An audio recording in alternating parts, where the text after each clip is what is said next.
Hello and welcome to the Conscious Leadership Podcast.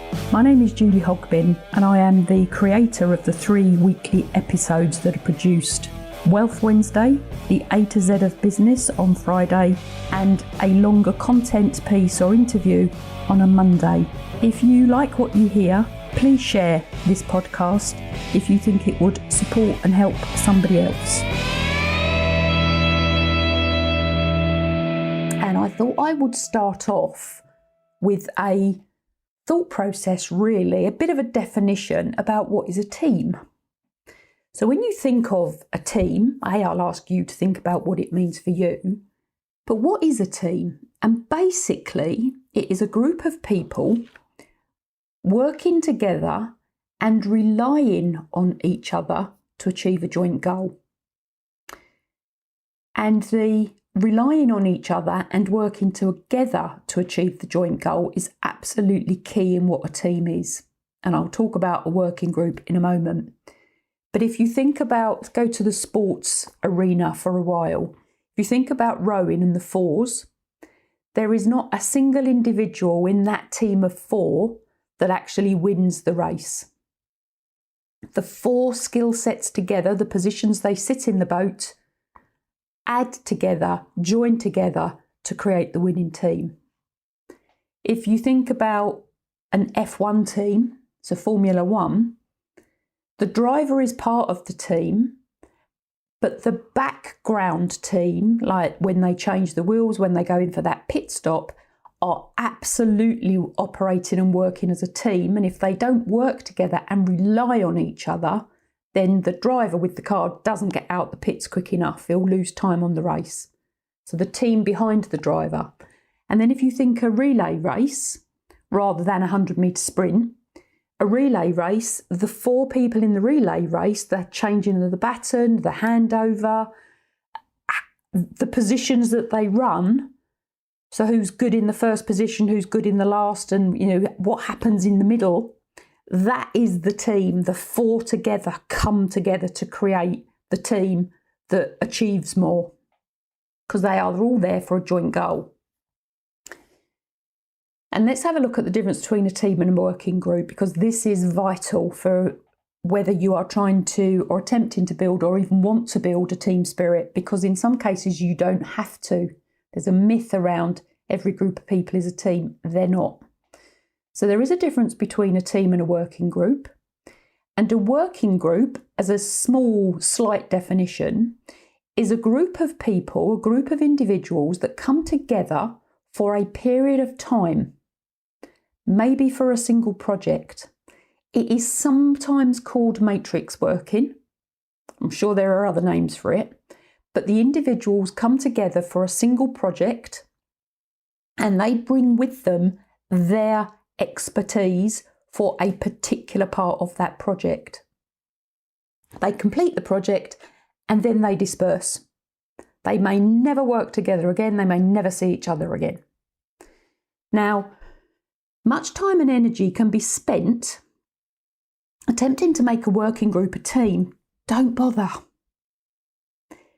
It has a detrimental effect on the result of the group coming together. It doesn't mean they don't have fun. It doesn't mean they don't have enjoyment if they want to. It doesn't mean that the group spirit can be created. Of course it can, but it's different to creating a team spirit. So both team and working groups are a combination of minds to achieve a goal. One set is short term and one set is longer term. Now, both sets, short term, longer term, can have changes of members. So in the shorter term group, members come and go, and because they come together for a specialism may only be needed at the beginning of the project, and then they go and another specialism comes in. Whereas if you are a team, so you're together for a longer term, members do come and go through recruitment and promotion. So people leave, people are recruited, people are promoted through the ranks, opens up other opportunities. So both can be a pleasant or unpleasant experience for anyone involved. And both working group and team, so work out which one you are first and where you're operating, will be managed and led by someone. And they will be managed and led by someone who is either in situ or remote. And I'm going to come on to that a bit later. And I did a previous episode on remote management, so please go and find that if you need to look at remote management. And there are myths surrounding teams that are rolled out, so I want to bust one at least. You will always hear, or very often hear, team. Together, everyone achieves more. And that is just not always the case. That is just not always true. There is another one, that there is no I in team, which is true, literally, but there is a me. So thinking about team, creating a team spirit is about including all of the me individuals to want to be there and work together. It is about creating the environment, the culture, where everyone wants to be and they want to work willingly and work well towards the achievement of the team goal. And this is team, towards which all of their individual goals are focused. Now, of course, you can say that about a working group, but the makeup is fundamentally different. So if you're thinking about creating a team spirit, my first question would always be, what spirit? What spirit do you want to create? What spirit do you desire? And what would the team like?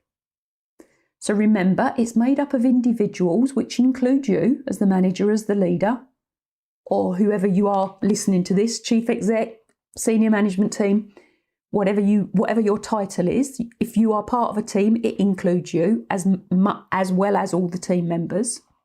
3-stage process. Decide what spirit you want to create. Look at what you have and create a plan to get from where you are to where you want to be. And there is a key thing to remember in this. Team members will follow the leader, whoever the leader is and wherever the leader is, and not necessarily the title of manager or leader is the leader. The title is not always relevant. It's a bit like a child's game, Simon says. What Simon does, everyone follows. And the leader of the pack, so talking about creating team spirit, the leader of the pack, whoever that is, has to demonstrate the spirit of the team. So as the leader of the team, as a member of the team, create the intention, make it visible, make it well known, pay attention to the intention, and the outcomes follow. Every one of us are senders and receivers of emotion and energy.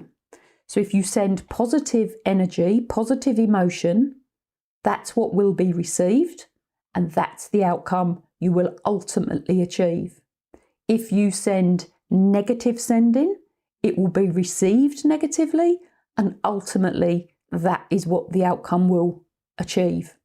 So think about the energies and the emotions you are sending. Are you sending positive? Are you sending negative? And it can change the environment in a split second. Team spirit equals team involvement. So please remember, a team is combined of individuals and they all need to be included if you are building a team spirit. Think about the team makeup. Think about who's in the team, male, female, hours of work, days of work, different working patterns. So let's have a couple of just brief examples where it can be seen as good and then you may leave some of the team out. So if, as an example, somebody in your team or you bakes cakes and brings them into the office to share, please think about, with today's modern goings on, you may have somebody in your team who has a wheat allergy, gluten allergy, or an allergy for peanuts. Who knows? And people are healthier in many respects nowadays, or know more about health nowadays. So think about health requirements. And if you're going to bring cakes in, maybe bring some fruit in as well. Here's another thought process. If a pub is a choice for going out to celebrate, to create team spirit, remember the non-drinkers. So think about different environments where you can have or create the team spirit or have the meetings, whatever it is that you're doing to create the team spirit. Not everybody wants to go to the pub, and not everybody can go to the pub. Home life, work life split. So maybe alternate it with a vegan meal. There's a thought process for you. And with all of this team spirit, if it's external focused, also consider the financial implications for people. People do not all have the same amount of disposable income. So again, think about some of the implications. And I'm sharing these because I have seen these things done as a matter of course and a matter of rote, where not everybody was considered. So think about creating team days, team training. Catch up with the team members on a non-work chat. Not saying that you're going to be sharing intimate details. You don't have to do that. And please remember that once something's said, it can't be taken back. But it is around creating an environment where your team, or the working group in a lot of respects, know that you actually care for them if you have the responsibility for them. Care for them and get to know them. Communication and feedback are great leadership techniques. They work wonders for team spirit, and recognition from an external body that is shared into the team for something they have done increases team morale exponentially. When it's true and when it is shared, so much is taken for granted. So being proactive, listening, and keeping promises. You don't have to use the word I promise to make a promise. You are aiming for keeping the team and the individuals in that team feeling valued. And just a couple of stats I want to share. 80% of employees say they are not working to capacity. So think about your team, and if people aren't working to capacity in your team, think about why they're not doing that. And 95% leave a manager rather than organisation, which to me clearly indicates that team spirit's pretty low in the main and as a general concept. And those stats came from the piece of research done by the CIPD, Chartered Institute of Personnel Development. So if you have a team of 6, your team spirit is the 7th member. It requires love, it requires care, and it requires attention, as do the real members of your team, so the physical members of your team. And of course, you then have 3 basic options of team and the location of team. So are your team all remote? Are your team all in the office? Or are your team a combination of the two, so remote and in the office? Each will take different spirit attention, and the combination of the two, so the third option, will always be the most difficult to create and maintain. And there's a simple reason why, because the dynamics are harder to manage. If you are in the office and some of your team are in the office and some aren't in the office, those that aren't in the office may feel, apologies for that, may feel that you favour those that are in the office, because by distance, feelings change. Great communication, and I seriously mean great communication, is vital.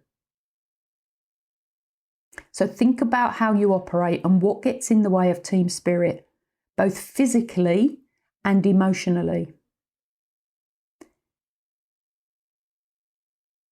In the office, it's easier as you are all together. So you're in one space, but again, you may be on different floors. So think about the team location.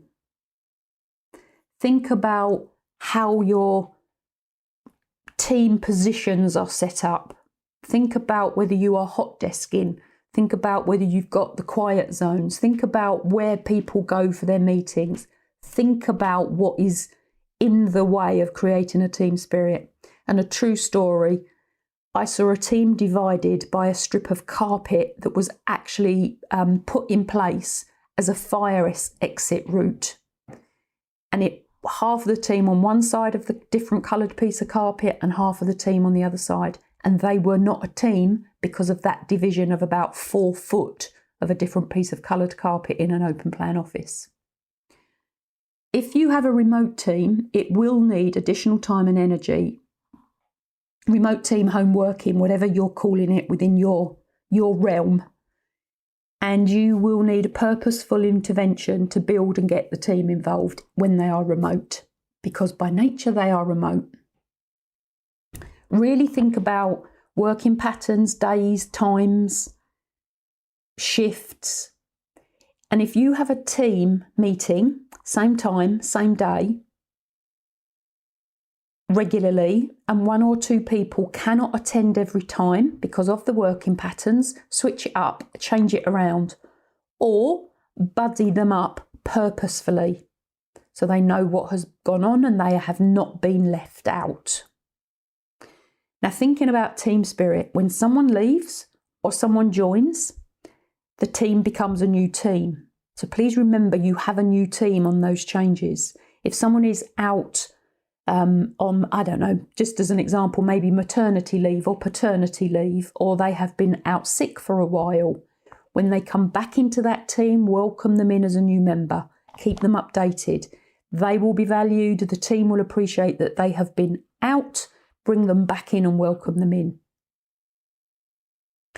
And think about what differences will a new member bring to the team, and what personality did the old member take with them. So the dynamic of the team will change, the energy and emotion of the team will change with new person in, old person out. A team is absolutely a great thing to create. Team spirit is a fabulous thing, and when you've worked in a team that has a really good spirit, you really do know what I'm talking about. When you create it, and it will be a work in progress, this is not something you just do one day and then leave for the next 3 months. It is a continuous work in progress, because the emotions that we all have and the life impacts that we all have, we will bring them with us into the working environment. Now, we can manage that, of course we can. And sometimes that will change on a day-to-day basis. So we have to be able to pay attention to the team spirit and the individuals within the team. Get this right, and you will be the leader whose team people want to join.